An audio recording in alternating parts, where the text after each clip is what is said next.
Boa noite, pessoal. Sejam bem-vindos a mais um Devaneios no Café. Vou só esperar o pessoal chegar ao vivo agora aqui. Deixa eu clicar aqui nas coisinhas que faltam. Pronto. Deixa eu ver se o pessoal tá chegando. Já tá chegando, pessoal. Deixa eu só fazer aqui, que eu clico aqui. Aí, agora foi. Olá, pessoal. Bem-vindos a nosso encontro de quarta-feira, já acontecendo um pouquinho mais cedo, fazendo uma meia horinha mais cedo, por conta da chuva, por conta de algumas coisas aqui em Campinas. Aí hoje eu estou fazendo em casa. Boa noite para a Kathleen, que está chegando aqui com a gente, para a Ana Cristina, psicanálise, para o pessoal que está chegando agora. Sejam todos bem-vindos aqui ao nosso cantinho de reflexão. Hoje nós não estamos no SEI, eu estava avisando isso agora, por conta de estava tendo umas chuvas, vi até um aviso de enchente em Campinas. Então, as chuvas deram uma acalmada agora, mas ir para o centro estava um pouco complicado. E, sempre lembrando, né, pessoal, apesar de não estarmos no SEI, o SEI é o nosso espaço de acolhimento para o Devaneios no Café. Boa noite para a Enila, que está chegando aqui conosco também. E o SEI, ele fica aqui em Campinas, ele é localizado na rua Doutor Quirino 1856. Quem quiser um dia conhecer, quem quiser um dia ali se programar para conhecer, inclusive, os Devaneios do Café ao vivo, também fiquem à vontade. Aí, quem quiser pode falar comigo, pode falar até com o pessoal do SEI, que ali, apesar de não estar no expediente, né, a partir das 7, 7h30, o SEI ele fecha, mas nós estamos ali dentro fazendo os nossos encontros. E hoje nós vamos dar continuidade, né? Nós vamos fazer a parte 2, que eu tinha comentado com o pessoal que estava na live anterior, do tema que nós estávamos trabalhando, né, imaginariamente ali no nosso imaginário na semana passada, que foi o método dionisíaco na análise, que basicamente é, digamos assim, um método não método, vamos colocar nesse sentido. E aí, por quê? O porquê desse método não método, entre aspas? Porque ele é um método, ele é uma maneira ali de se chegar, ele tem objetivos, inclusive esse é um ponto bastante criticado na obra do Hillman. O Hillman, inclusive o livro que nós estamos utilizando, eu vou apresentá-lo melhor depois. Mas uma das críticas que o próprio Hillman recebe é como se, digamos assim, a psicologia arquetípica ela não tivesse muita objetividade, ela não tem um trabalho, um para quê, e na verdade ela tem. Só que o trabalho é para a imagem, ele não é um trabalho pré-pronto, pré-fabricado nesse sentido.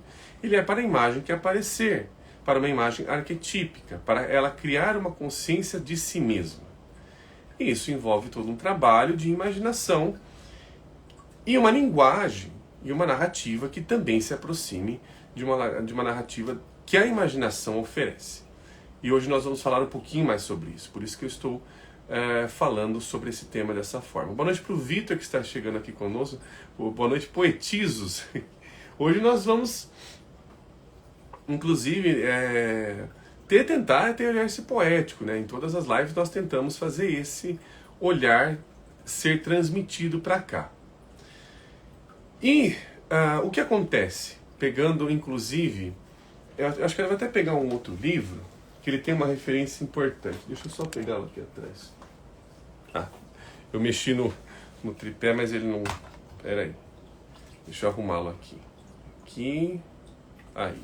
Acho que agora ficou melhor. Deixa eu só... Agora ele ficou um pouquinho torto pra cá. Aí, agora ficou bom. Então, o que acontece? Vou deixar esse livro aqui no meu colo, porque eu vou ler uma parte dele para introduzir o nosso tema de hoje. Nosso tema, para quem está entrando agora, boa noite para Denise. Olá, Denise, tudo bom? Nosso tema é o método dionisíaco na análise. Boa noite para Tatiana Morels também, que está chegando. Olá, Tatiana, tudo bom? Bom, existe uma premissa em relação a esse método. O que acontece? há uma sacada que, ao meu ver, ela é muito interessante, que é a seguinte: para acessarmos o coração de alguma coisa, qualquer ela que seja, um coração de um tipo de lógica, de um tipo de logos, de um tipo de pensamento, é necessário que haja uma determinada linguagem que fale na língua da coisa. Então, por exemplo, se eu quero me aproximar de um contato ali com, sei lá, engenheiros agrônomos, entrar numa conversa de engenheiros agrônomos. Para eu entrar na conversa de engenheiros agrônomos, eu vou ter que entender como é que engenheiros agrônomos conversam sobre engenharia agrônoma. Não vai adiantar eu tentar ali falar algumas coisas onde as terminologias daquela especificidade de conversa não comportam. E vice-versa. Então, pensando nisso, o próprio inconsciente também tem a sua própria linguagem. E pegando quais são, digamos assim, esse caminho, essas dicas de como o inconsciente ele se manifesta, nós temos ali alguns atributos. Por exemplo, sonhos, os próprios devaneios, os atos falhos, os lapsos, os xistes. Deixa eu ver mais se tem algum que aparece. Os esquecimentos sobre uma coisa que já é bastante conhecida. Então, tudo isso é uma maneira do inconsciente estar se manifestando. Ou seja, é algo que obscurece ou atravessa. Essas ligações aqui, essas ligações de... tá aparecendo aqui. Ainda bem que o meu número tá bloqueado. Só que fica em cima, ó. Olha que porcaria essa ligação. Fica deixando um recado aí. Essas ligação de, sei lá, de call center. Infelizmente está acontecendo direto isso aqui. Ainda bem que eu bloqueei o número, senão ia atrapalhar a live aqui. Então, o que acontece? A premissa é, ao invés de eu tentar traduzir a linguagem do inconsciente para uma linguagem consciente, qual que é a sacada que o Hillman teve, que inclusive ele usa dessa sacada para iniciar um outro livro dele fantástico, que é O Sonho Mundo das Trevas. A sacada é, se eu traduzir a linguagem do inconsciente para o consciente, o que eu perco? Eu perco riqueza. Eu perco exatamente aquilo que a imagem que é mantida na sua linguagem tem a capacidade de fazer. Um exemplo simples. Se eu pegar uma palavra em alemão, traduzi-la, essa palavra em alemão, para o português, esta palavra está isenta de que ela me cause uma estranheza. Já entendi que house é casa, por exemplo. Porém, toda a complexidade daquela língua diferente também é perdida. Pessoal chegando ainda. Boa noite para Rita de Cássia. Olá, Rita, tudo jóia? Boa noite. Seja muito bem-vinda aqui aos nossos devaneios.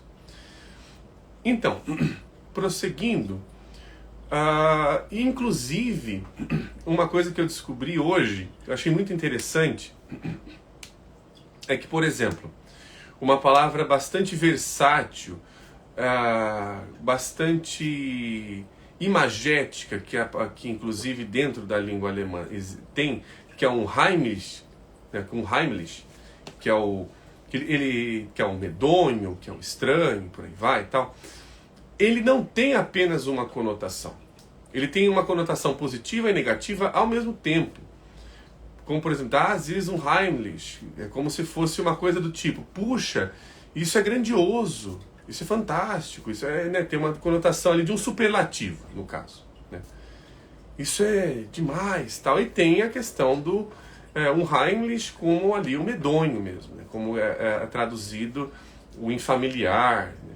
Mas aí que tá, até mesmo em familiar é uma tradução que tem ali os seus pormenores. É uma palavra muito versátil que é dentro daquela língua que você percebe a versatilidade. O Hillman sacou isso. Ele sacou por quê? Porque ele, mais até do que os psicólogos, que tem uma formação outra, tem a formação em linguística. O Hillman traz essa formação em linguística que eu acho formidável para a psicologia, porque aí traz o poder da narrativa, pois nós vamos entrar hoje, de novo, no poder da narrativa. Falar sobre ela.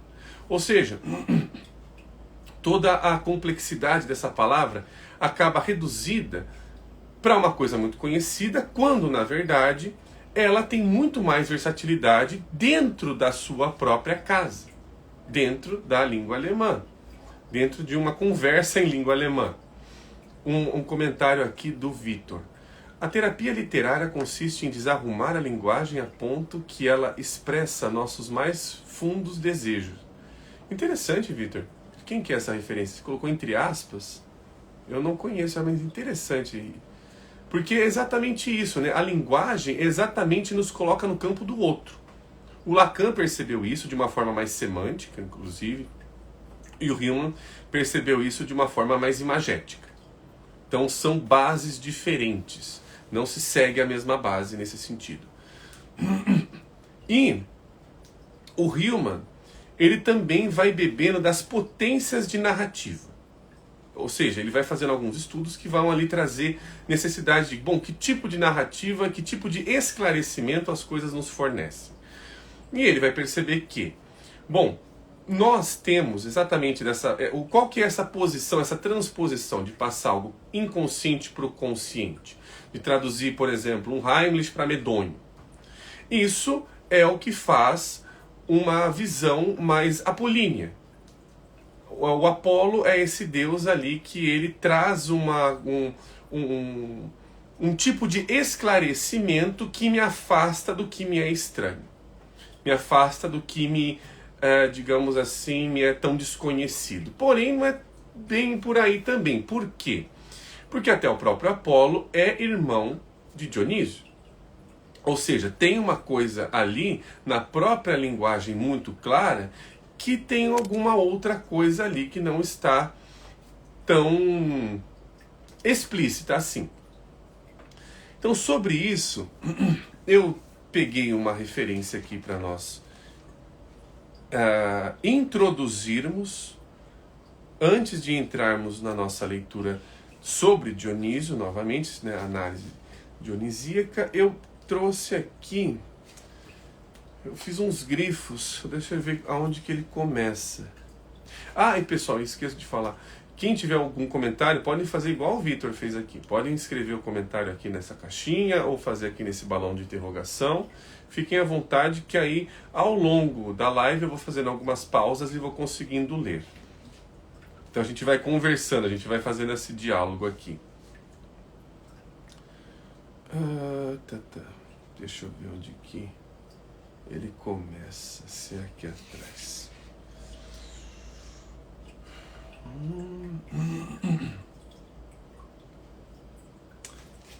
Era só um pouquinho.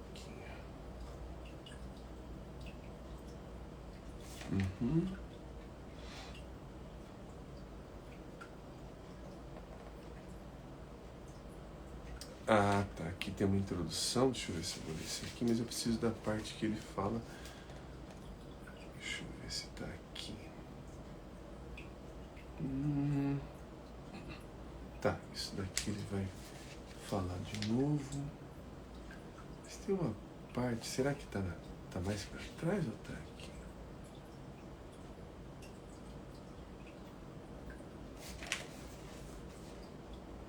Eu peguei essa parte, deixa eu ver se tá aqui atrás.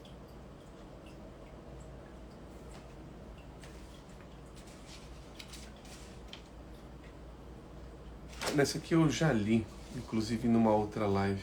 Então tá pra cá, deixa eu só... acho que achei. Achei, peraí.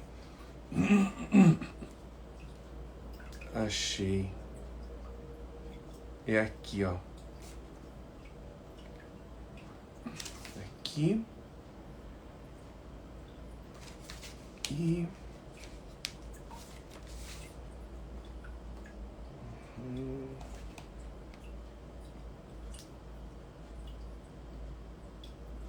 aqui, tá.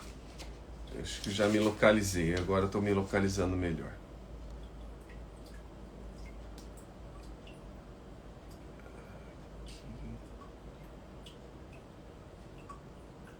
Tá, aqui ele está falando da experiência, isso aqui não vai precisar. É isso aqui que eu preciso também. Tá, já me localizei, pessoal. Tinha uma parte aqui que eu não tinha grifado. E ela é importante. E tem uma outra parte aqui, então tá tudo certo. Então pronto, me localizei de novo. Deixa eu só ver se tem algum comentário aqui enquanto eu tô falando. Ah, tem um comentário aqui do Vitor. O Vitor tá dizendo aqui, até na mesma mão os dedos não são iguais, né? Falando dos irmãos Apolo e Dionísio. Exatamente, Vitor. E não são iguais e eles não tocam da mesma forma. Apesar de pertencerem à mesma mão. Isso que é bem interessante.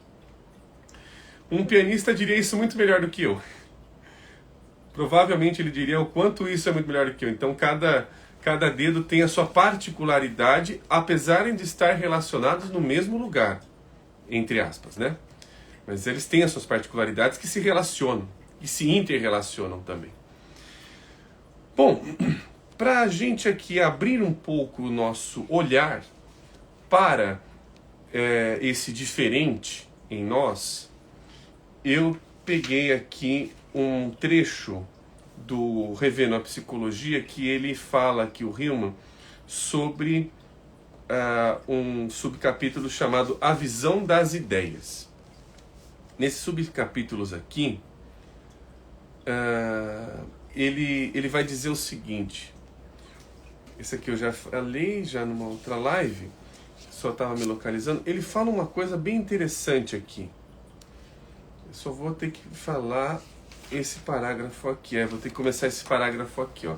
Na página da versão que eu tenho, né, só apresentando o livro, o Revendo a Psicologia, na página esse daqui é da edição da Voz, eu desconheço se tiver uma outra, eu acho que não tem.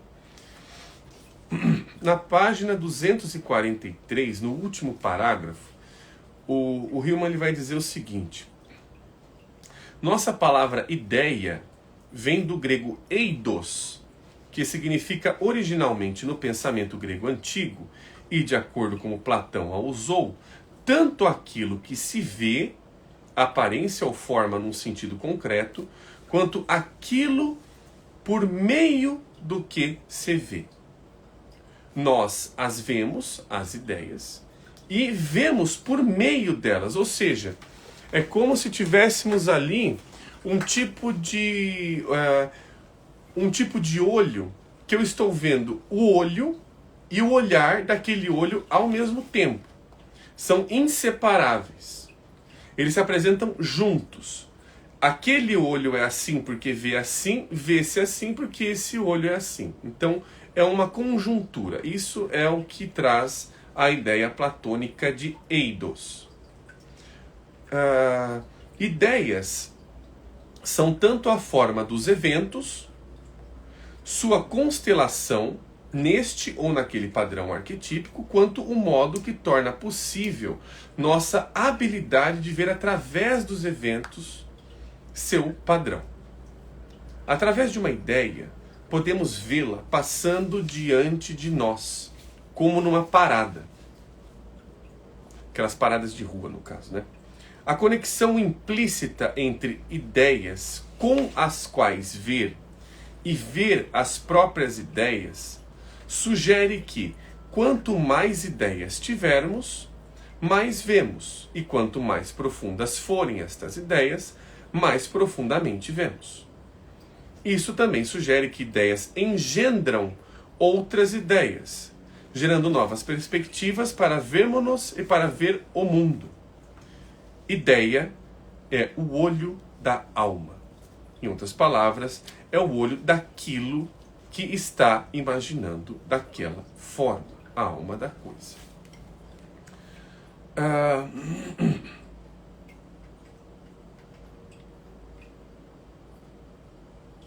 Isso aqui é importante. Portanto, o último parágrafo da página 244. Portanto, a alma revela-se em suas ideias. Bichinho aqui, tirei. As quais não são apenas ideias, entre aspas, que estão apenas na cabeça, entre aspas. E não podemos fazer pouco caso delas, já que são o próprio modo através do qual vislumbramos e encenamos nossas vidas. Nós as incorporamos à medida que falamos e nos movemos. Estamos sempre no abraço de uma ideia. A terapia tem um importante trabalho a fazer tanto com as ideias quanto com os sintomas e sentimentos. E a investigação das ideias de uma pessoa revela sua estrutura arquetípica tanto quanto a investigação de seus sonhos e desejos. Ninguém que esteja envolvido com a alma ousaria dizer: não estou interessado em ideias, ou ideias não são práticas. Olha que interessante, ele está dizendo que para que eu me envolva com profundidade nas coisas, eu também preciso estar profundamente ligado às minhas ideias. Elas estão já, por conta de estarem presentes, me levando ao lugar delas. O lugar outro. Continua. As ideias permanecem inúteis, pouco práticas, quando não as capturamos nem fomos capturados por elas. Quando não capturamos uma ideia, perguntamos como colocá-la em prática, tentando assim transformar um insight da alma em ações do ego. Isso aqui é importante, olha, ele vai continuar. Mas quando o insight ou uma ideia afunda em nós, provoca mudanças invisíveis. Olha que interessante aqui. Agora, ele saindo do nível visível e indo para o invisível. Essas mudanças estão acontecendo em um outro nível que não é possível se perceber pelo olho comum. A ideia abre o olho da alma. Por vermos diferente, agimos diferente. Ou seja, ele está colocando concomitância. A partir de uma ideia, quando ela está preservada, ela está diante, ela possui o efeito de já estar fazendo alguma mudança. Só por haver uma ideia diferente, uma ideia nova, uma ideia, seja lá qual for a natureza dela, ela já está nos colocando no lugar dela. Como se, de alguma maneira, ideia fosse também uma forma de sonhar.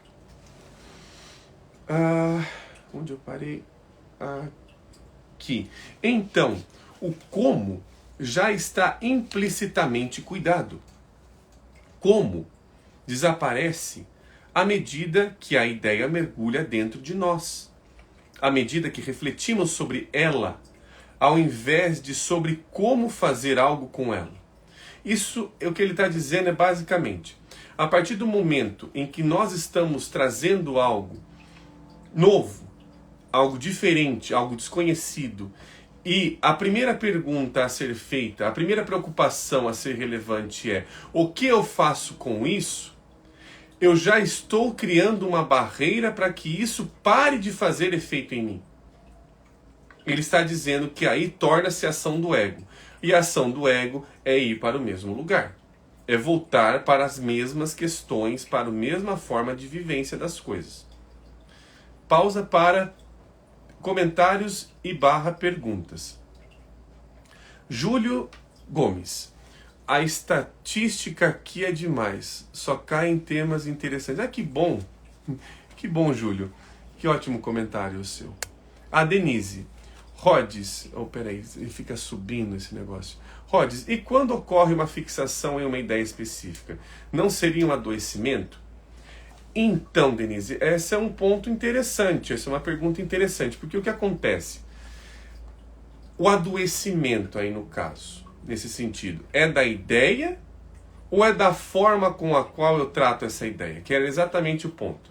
Se eu for tentar colocar já a ideia num plano de uma ação, no sentido de, que nem o Hillman está colocando aqui no livro, especificamente, o que eu devo fazer com isso, essa pergunta pode ser olhada de uma outra forma, como se a pessoa estivesse dizendo: bom, isso daqui já é um incômodo, já é um problema, já é uma questão, no sentido negativo da palavra questão, e eu tenho que resolvê-la, eu tenho que matá-la.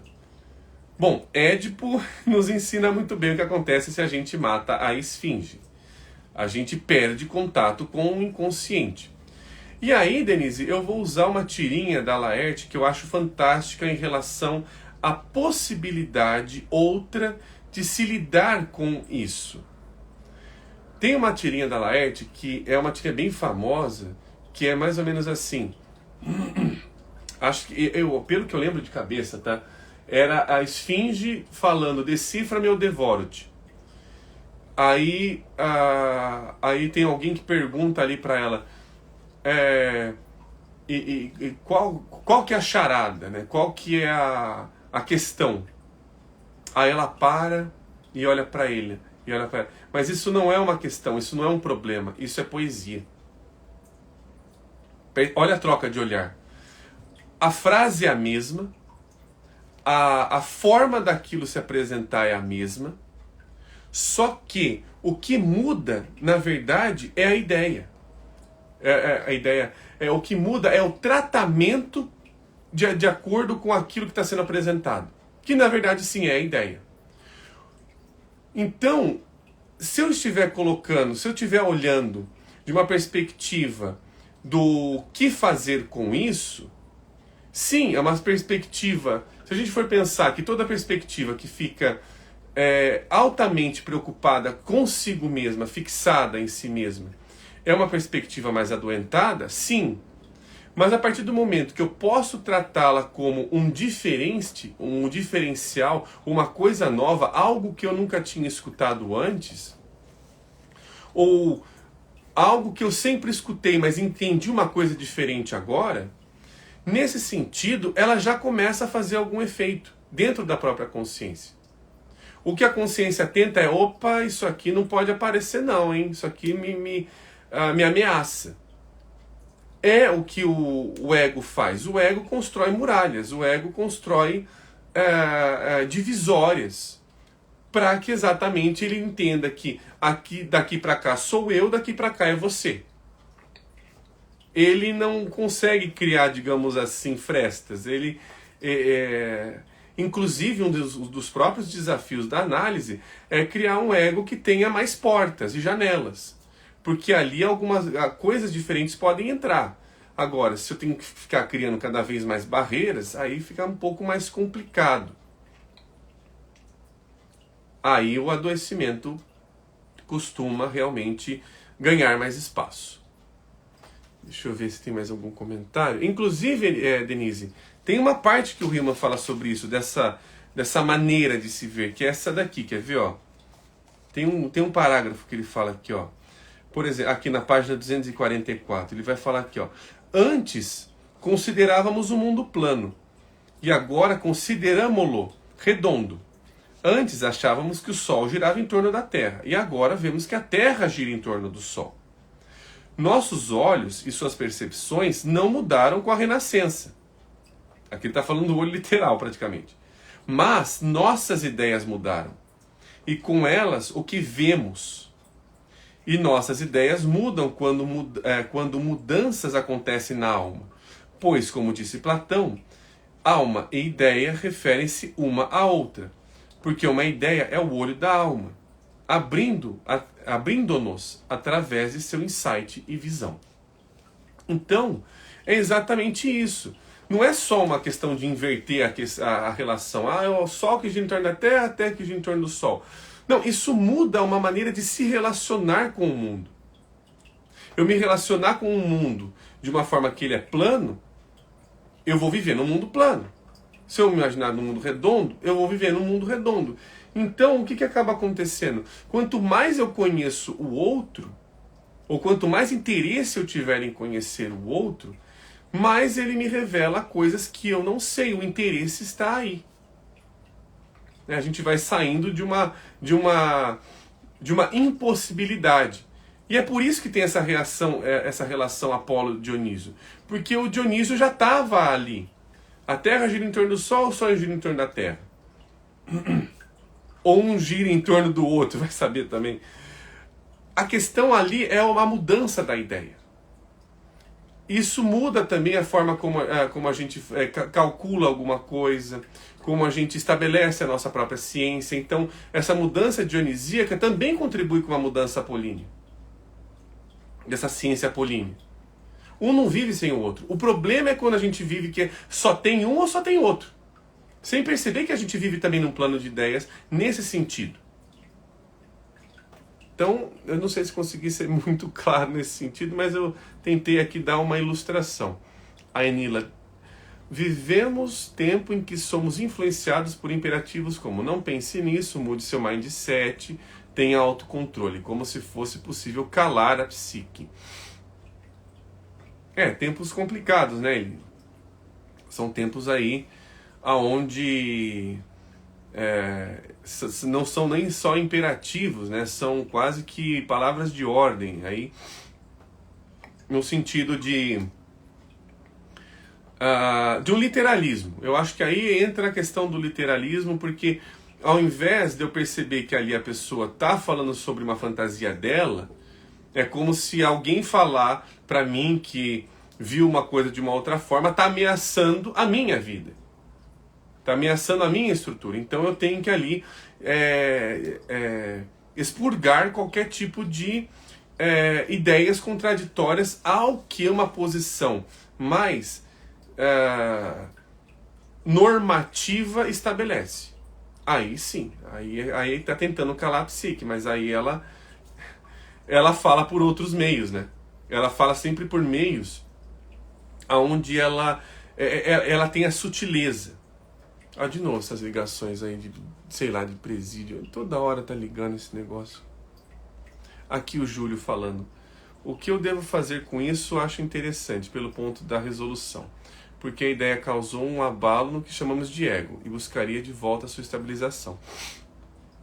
Então, mas se nós tivermos a ideia de estabilização, a ideia de estabilização pode nos trazer uma ideia de equilíbrio, que é uma ideia de movimento zero. Porque por mais que o equilíbrio ali, sei lá, você está na corda bamba, por exemplo, mas você não tem muita versatilidade, você não pode ter muita movimentação, Júlio. A ideia de harmonia é uma ideia outra, que os gregos mesmos entenderam, que a ideia de harmonia é uma ideia que possibilita movimento da alma. Que é a ideia do quê? De conjuntura. De duas ou mais coisas que elas se unem, né? Porque o que é Dharma? Dharma é aquela peça da carroça que une a carroça com a roda e coloca ela em movimento.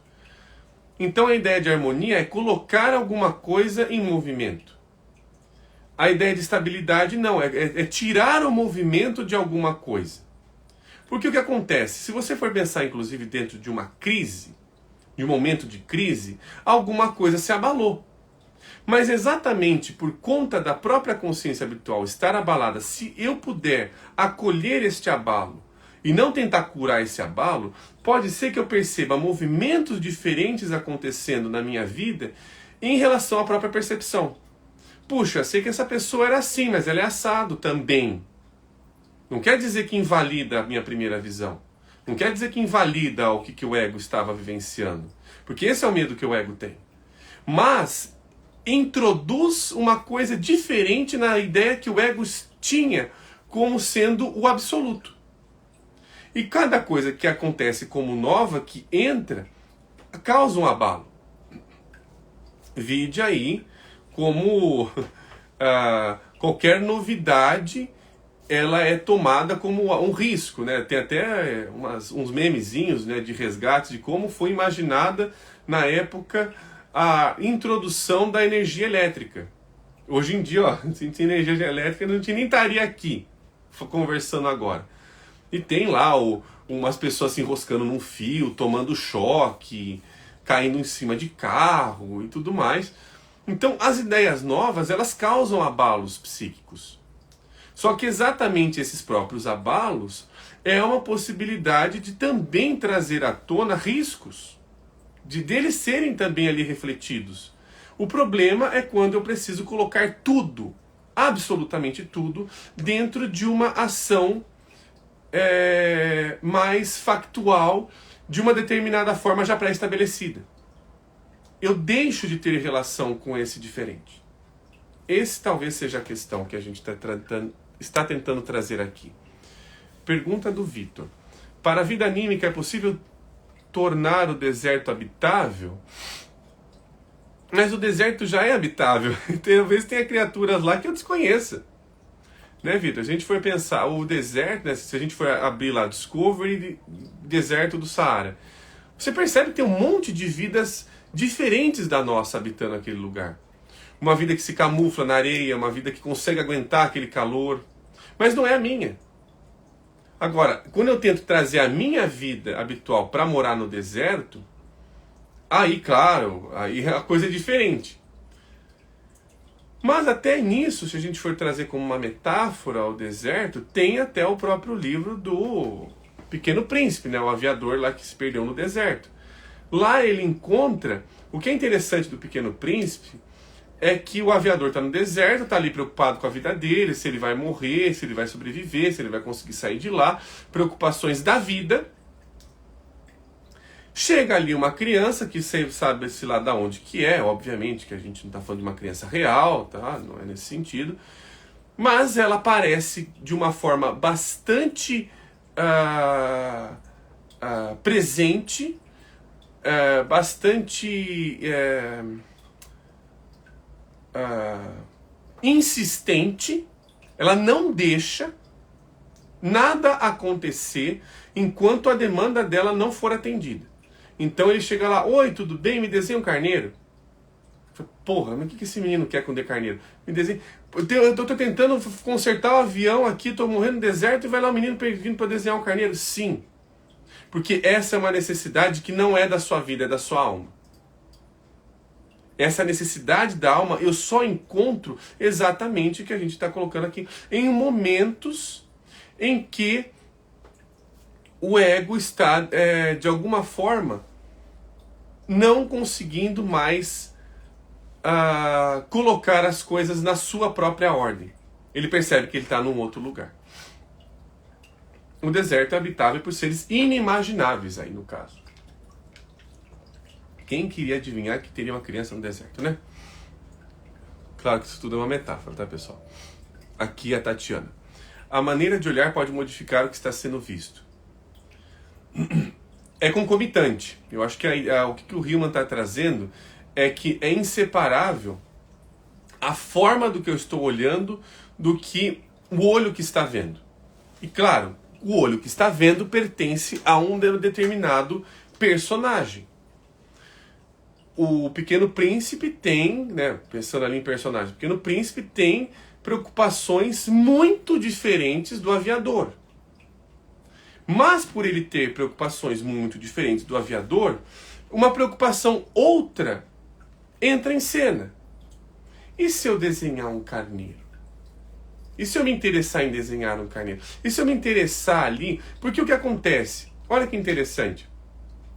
Ali, nós não estamos falando sobre uma criança real que chega lá com um cachecolzinho e pede ali para desenhar um carneiro.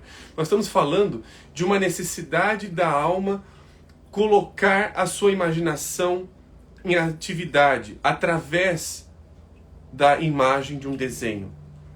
Quantos e quantos poetas, artistas não foram descobertos exatamente por estarem se encontrando ali no momento melancólico, desértico, seco, saárico, seja lá quais forem as qualidades aí que for, escuros, umbrais, e ali descobriram que, opa, aqui não faz mais sentido eu estar fazendo a minha vida dessa forma.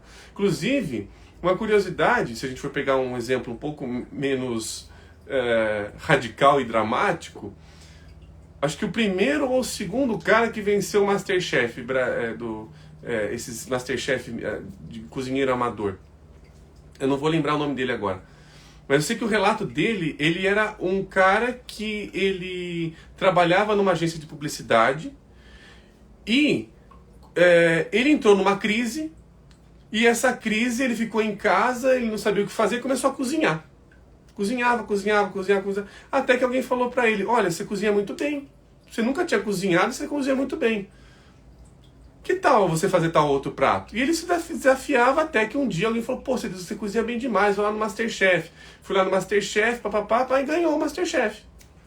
Ele se descobriu, não é só de ter ganhado o Masterchef nesse caso. Mas percebe? Ele sai de um movimento comum da sua cidadezinha habitual e ali começa a entrar uma perspectiva outra na vida. E olha essa perspectiva outra, onde que levou ele? Se descobriu um cozinheiro. Isso tem a ver com a nossa história de alma. Mais do que com a nossa história de vida. A história de alma pode não ter a ver com a história de vida. A questão é, se a minha alma não me interessa, ela não vai fazer nada com a minha vida e vice-versa. Mas não quer dizer que ela vai deixar de existir. Eu deixo de existir, a alma não. Por quê? Porque a alma é imaterial. Nós estamos falando de, por exemplo, o Saint-Exupéry morreu. Como pessoa ele não existe mais. Mas o Saint-Exupéry, que foi o autor do Pequeno Príncipe, existe. Ele está aqui, ele é real. Se você for pegar um livro do Pequeno Príncipe, ele está ali falando. Por quê? Porque ele está na imaginação. Ele não está só no livro, ele está sendo memorizado, ele está sendo lembrado. Ele está num outro lugar. Inclusive, é essa preocupação que qualquer mítica tem. Ser lembrado. Quando eu levo alguma coisa, quando eu me aproximo de alguma coisa, eu tenho um discurso convincente sobre alguma coisa, um discurso sedutor, um discurso envolvente, ele pode ser lembrado. Porque de alguma maneira ele está tocando alguma coisa que em mim eu não conheço. A sedução é exatamente isso. Uma aproximação do outro em mim, de alguma forma. Devaneios. Deixa eu ver se tem mais perguntas aqui. Ficou claro, obrigada. Obrigado, Denise. Obrigado, Edu Castro, aqui dando um oi. Tudo bom, Edu Castro? Aqui o Júlio perguntando. No caso, o equilíbrio seria sempre dinâmica. Não, eu acho que são coisas diferentes, Júlio. Eu acho que a questão do equilíbrio, ele visa uma coisa e a harmonia visa outra. São perspectivas diferentes, tá? Quando eu estou na psicologia do equilíbrio, algumas coisas não podem sair do lugar. Porque então eu sempre estou lutando para que as coisas elas deem certo e não saiam do lugar. Na harmonia, não. Aí tem uma coisa de o que acontece se eu sair um pouquinho daqui da minha rotina e fizer uma outra coisa. A harmonia, ela está, digamos assim, fazendo outros caminhos. É nesse sentido. A Denise falando, no tandem Apolo-Dionísio também tem Ártemis. Tem. Bem lembrado, Denise. Por que a Ártemis? Porque a Ártemis é uma deusa virgem, é a deusa da caça, né? Os três são irmãos. E a Ártemis, ela fala de um lugar ali que, por mais que se tenha clareza e até discernimento de que tem um outro, tem um lugar que fica intocável ainda. Eu não sei muito bem sobre isso aqui. Isso daqui, então, a Ártemis, ela preserva. Ela, digamos assim, ela é a mantenedora desse inconsciente. Ela guarda. Ela fala, olha, tem um lugar aqui que você não entende muito bem. E se você tiver um olho para a Ártemis, digamos assim, que o olho para a Ártemis é o olho que não pode ver. Você, digamos assim, percebe que, bom, tem coisas que talvez elas não possam ser ditas em determinados lugares, elas têm coisas que elas são mais complicadas. Então, você tem uma noção ali de que algumas coisas precisam ser preservadas, para que elas continuem, inclusive, existindo. Coisas que até mesmo talvez eu não saiba sobre mim. Mas ela sabe. É como se ela estivesse trazendo um insight de, opa, não vai muito por aqui. Se for por aqui, vai dar ruim. Tá? A Ártemis, ela fala isso. Inclusive, tem um mito que eu acho que é do Acteão, que fala sobre isso também. Que é o cara que foi transformado em cervo pela Ártemis.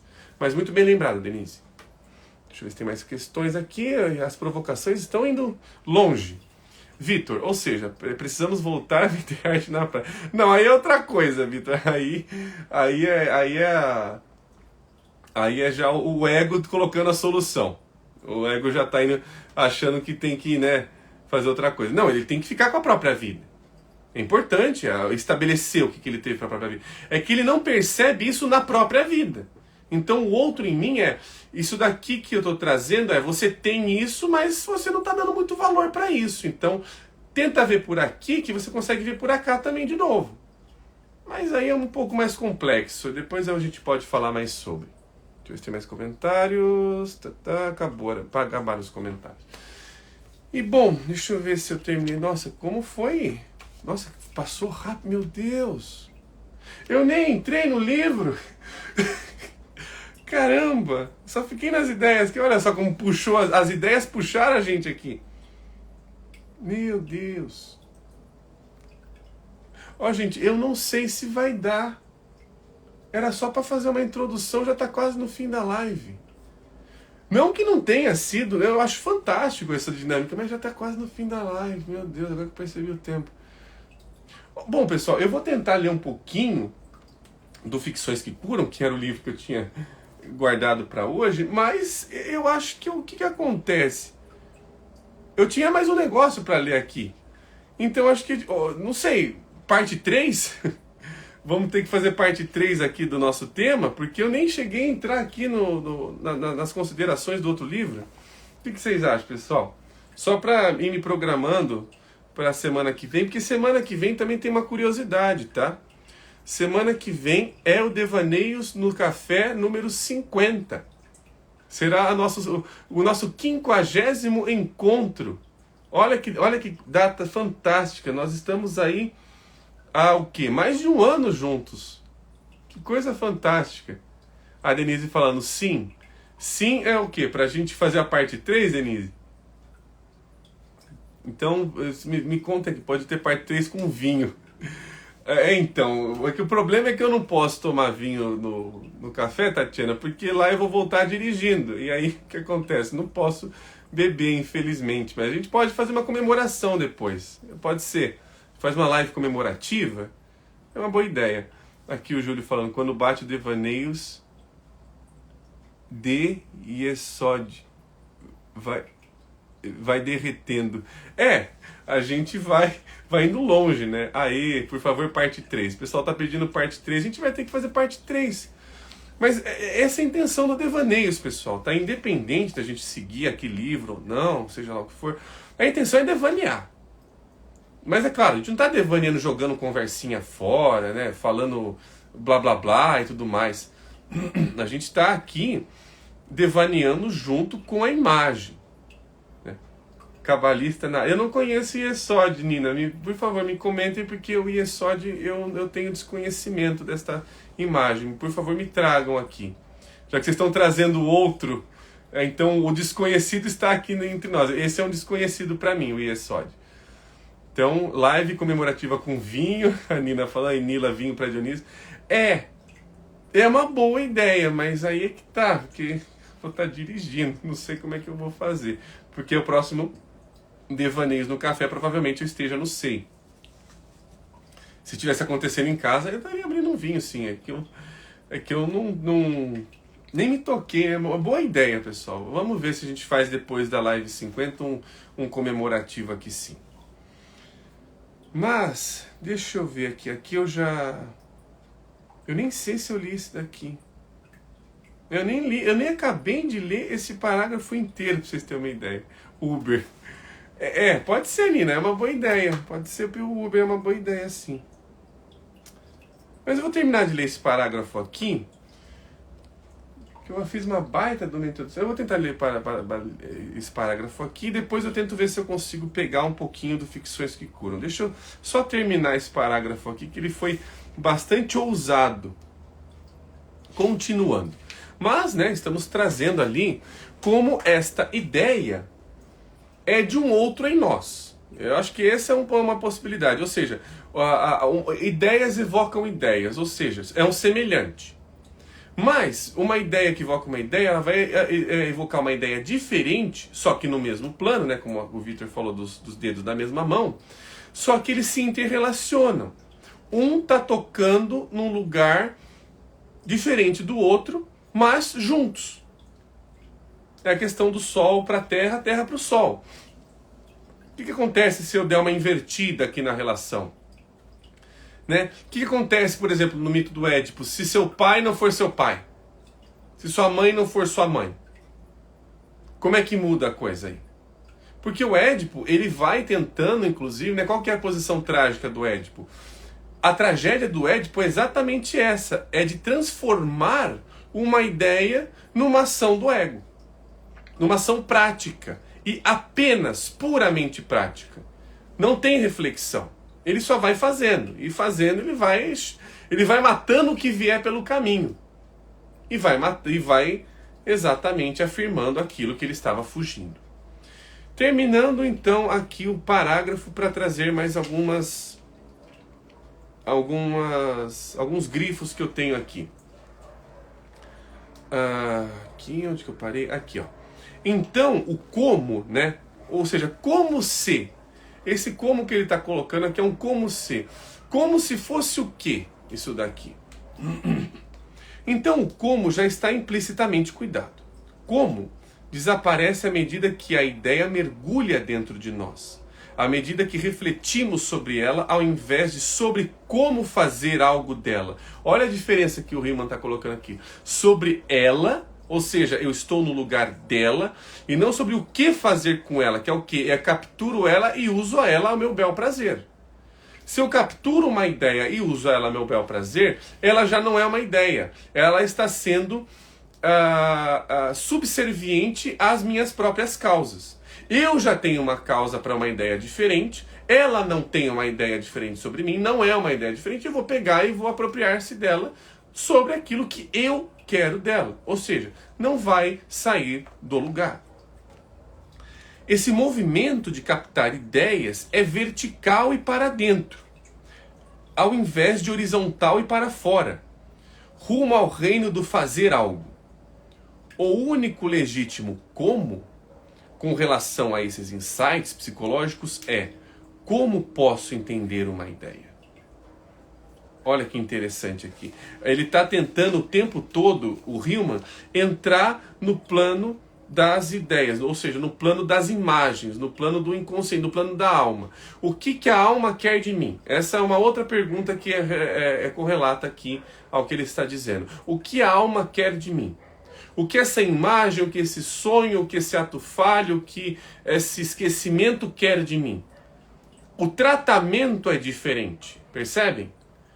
Em vez de eu fazer o que eu faço com isso, é o que isso está fazendo comigo agora, neste exato momento. Em que lugar ele está me colocando, de que maneira ele está me sugerindo, como é que eu fico com isso.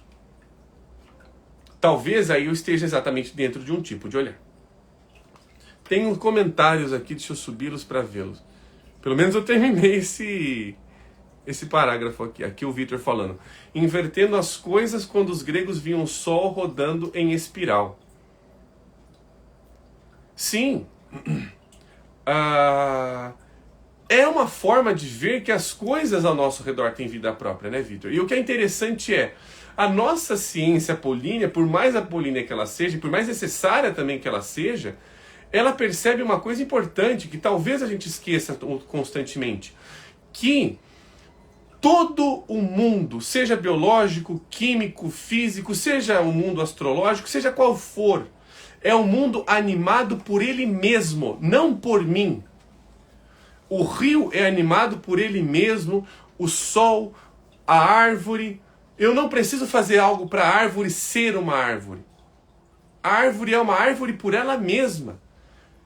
Acontece como é que esta árvore é como espécie simplesmente por ela mesma. Aí entra um tipo de olhar outro. Aí eu vou olhar de frente para ela, vou ter que ver que ela tem vida própria, o sol tem vida própria. Senão ele fica simplesmente um negócio parado ali me servindo. Ah, que bonito. Ó, tem um negócio lá gigante, lá tacando fogo no céu e tá me servindo. Ah, que lindo, olha só. Olha que flor do campo que eu sou. Aqui o Júlio falando. Ou viver o mito ao contrário. Ser a mãe ou o pai. Essa inversão, tá, Júlio, é interessante psicologicamente. Porque é o que acontece. Quando a gente inverte as relações, a gente começa a entrar no mundo dos espelhos. Ou seja, minha mãe e meu pai deviam... Foi pegar seu exemplo. Minha mãe e meu pai deveriam ter feito isso por mim. Ou eu estou no lugar deles fazendo a mesma coisa que eles? Porque isso é uma questão clínica também. Será que o que eu estou requerindo dos meus pais é algo que, ao requerir deles, eu não percebo que eu esteja fazendo em algum nível a mesma coisa que eles fizeram? Ao requerer que primeiro eu preciso receber deles para depois dar, inclui uma ideia de eu não tenho esse fator, eu preciso recebê-lo, só que exatamente ele fica incomunicável, porque eu não percebo ele em mim. O Dionísio, né, esse método dionisíaco que a gente está querendo colocar é: perceba isso em você. Um outro exemplo. Puxa, o fulano mente para mim, ele diz que faz tal coisa e não faz. Mas será que você é tão honesto assim com você mesma também?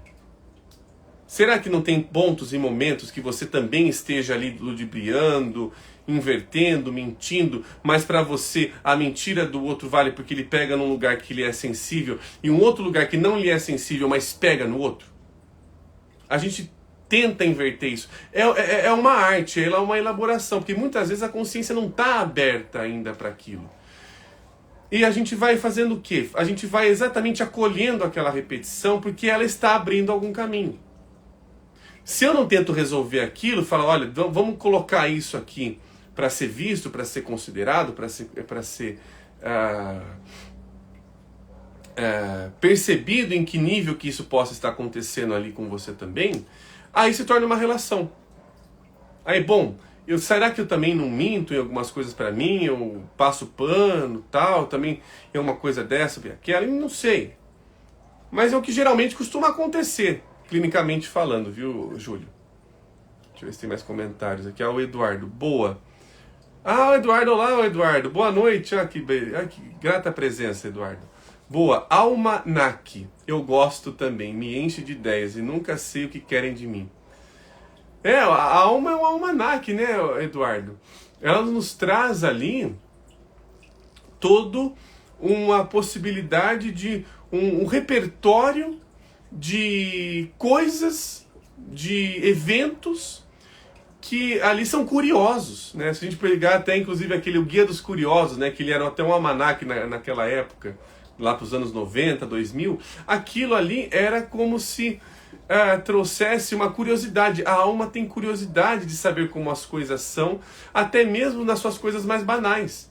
Que o Guia dos Curiosos eram coisas assim banais e tal, mas tinha todo um envolvimento outro ali, olha como tal coisa é, como outra coisa funciona tal, que é diferente daquilo que eu achava que fosse. E o interesse psicológico é exatamente esse. O que está acontecendo em mim em relação a essa mesma coisa, mas qual que é o diferente aqui? Onde que está o diferente nessas coisas? Isso é uma arte. Então, ser psicanalista é ser um artesão. Não dá para não colocar suas mãos na obra ali. Então, deixa eu ver aqui. Oh, meu Deus. Ampliamos nosso repertório de alma nesse devaneio. Então, né, Enila? Deixa eu ver se dá tempo para mais uma... Para mais um grifo meu, porque a gente já está terminando já. Aqui o Vitor citando... deixa eu ver. Vitor citando a Legião Urbana aqui, aquele trecho de Legião Urbana. Você não entende seus pais, culpa dos seus pais por tudo, isso é um absurdo. São crianças como você, o que você vai fazer quando você crescer. Essa Legião Urbana foi bem citada, bem lembrada, Vitor.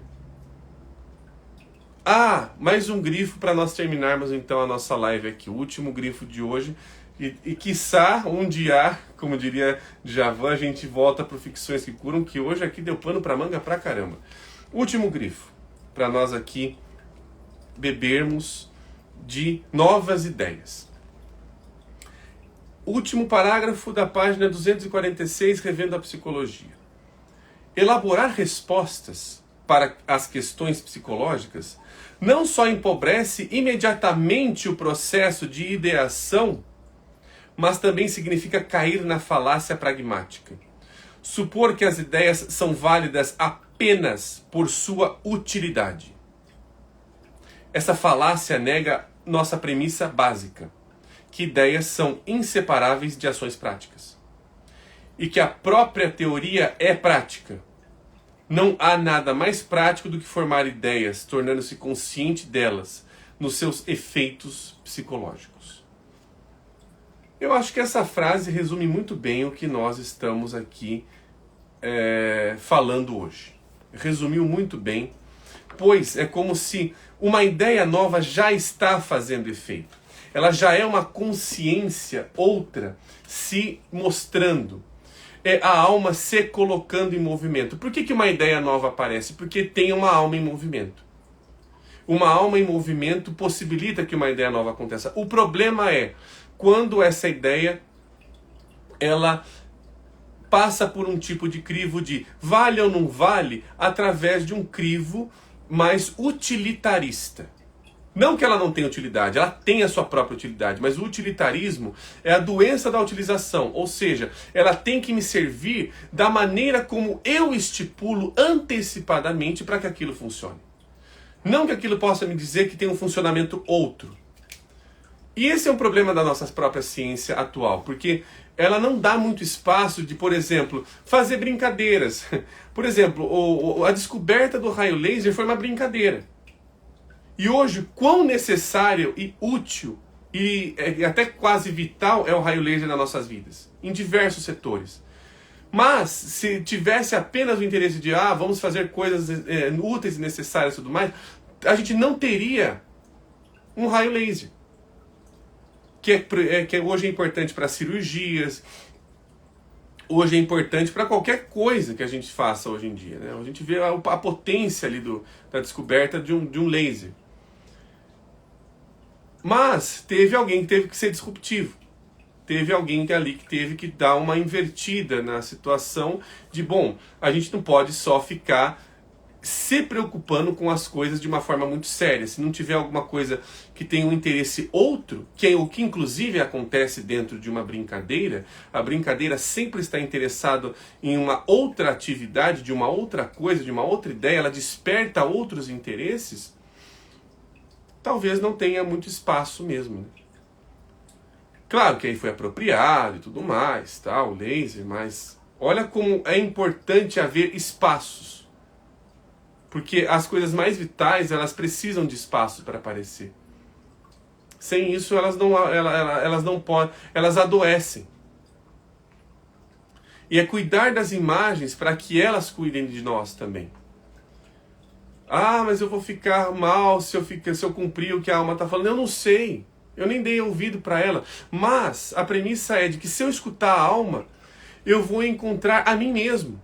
E quer coisa melhor do que ser quem você é?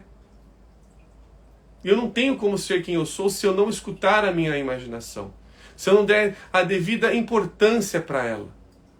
Eu não me animo para as coisas. Eu sequer me interesso por elas. Tudo fica uma coisa meio Ivan Illich. Só decência e funcionalismo. Bom, pessoal, terminando nossa live de hoje. Não deu tempo nem de sequer entrar no Ficções que Curam, nós ficamos no plano das ideias. Dionísio nos raptou e falou, hoje vocês vão ficar aqui, e é pra cá que eu quero te levar, então é pra cá que a gente ficou. Então pelo menos a gente fez uma introdução, né, da outra parte do livro, bastante aprimorada. Então na nossa próxima live nós teremos a parte 3 do método dionisíaco na análise. Olha só que coisa. Eu acho que vai ser a primeira live que vai ter parte 3. Todas as outras que tiveram partes foram até a parte 2. Essa vai ser a primeira com parte 3. Então, de alguma certa forma, vai ser especial também o nosso encontro do Devaneios número 50.